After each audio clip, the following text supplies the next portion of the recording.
one of the very specific exceptions to the forcible felony statute is a sexual assault upon a spouse, a sex assault third. So first, let's look at what sex assault third actually is. Sexual abuse in the third degree is a sexual assault in which it is done against the other person's will or with force. The forcible felony statute then makes this illegal and a forcible felony if the people aren't spouses.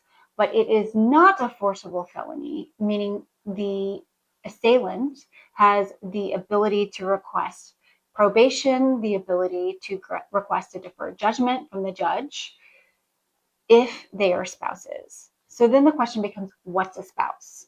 Well, that's a problem that actually happens a lot with the Iowa Code because there nowhere does it define the word spouse. So we have to go to the common meaning of the word, which is husband, wife, partner.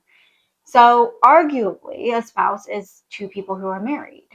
And I can kind of guess what the Iowa legislature was doing here. But the problem here is it doesn't anticipate any of the past trauma that that spouse might have caused. And so if you have two people who are getting divorced and they're still married, they're still technically spouses, but say they're living in the same house and one spouse assaults the other spouse, it's still not a forcible felony.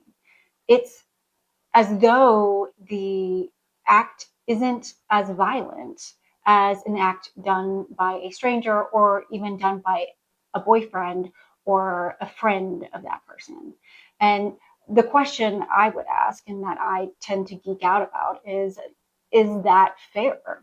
Really, what is the difference in the harm? Because the victim is still subjected to the same level of abuse. So my question to you, and I'd like you to answer in the comments, is do you think that this should be an exception to the forcible felony statute? And if you don't know what a forcible felony is, please go back a couple videos. I go into it into detail. I don't actually think that this exception should exist.